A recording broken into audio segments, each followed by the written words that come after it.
घने जंगलों और वीर योद्धाओं के समय की बात है। महाभारत का युद्ध शुरू होने वाला था। हर तरफ शंख बज रहे थे। योद्धा अपनी सेना तैयार कर रहे थे।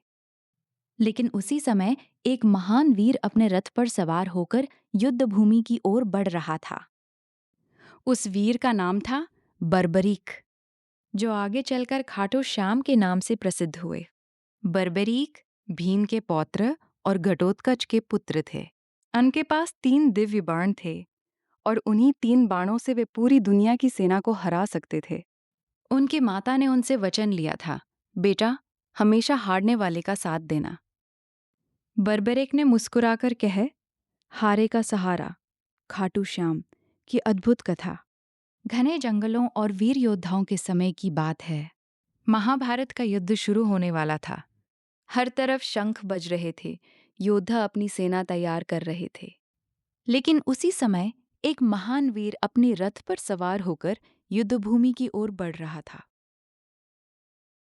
उस वीर का नाम था बर्बरीक, जो आगे चलकर खाटू श्याम के नाम से प्रसिद्ध हुए। बर्बरीक भीम के पौत्र और घटोत्कच के पुत्र थे। उनके पास 3 दिव्य बाण थे और उन्हीं 3 बाणों से वे पूरी दुनिया की सेना को हरा सकते थे। उनकी माता ने उनसे वचन लिया था, बेटा, हमेशा हारने वाले का साथ देना। बर्बरीक ने मुस्कुराकर कहा, माँ, मैं हमेशा हारे हुए का सहारा बनूंगा। युद्ध शुरू होने वाला था। तभी भगवान श्री कृष्ण ने ब्राह्मण का रूप धारण किया और बर्बरीक के पास पहुंचे। श्री कृष्ण बोले, वीर योद्धा, तुम्हारे पास कितनी शक्ति है? बर्बरीक बोले, मेरे 3 बाण ही पूरी सेना को समाप्त कर सकते हैं। कृष्ण ने परीक्षा लेने के लिए पेड़ की ओर इशारा किया। पेड़ पर हजारों पत्ते थे। कृष्ण बोले, अगर तुम्हारा एक बाण सारे पत्तों को छू ले तब मानूंगा।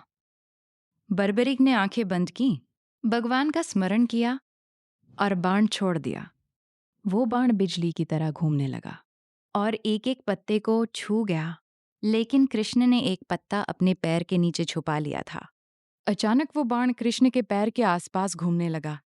बर्बरीक बोले, प्रभु, कृपया अपना पैर हटा लीजिए। वहां भी एक पत्ता छुपा है। ये देखकर श्री कृष्ण समझ गए कि ये योद्धा अत्यंत शक्तिशाली है। अगर ये युद्ध में उतरा तो पूरा युद्ध बदल जाएगा। तब श्री कृष्ण ने कहा, वीर, मुझे दान चाहिए। बर्बरीक बोले, मांगिए प्रभु, मैं कभी मना नहीं करूंगा।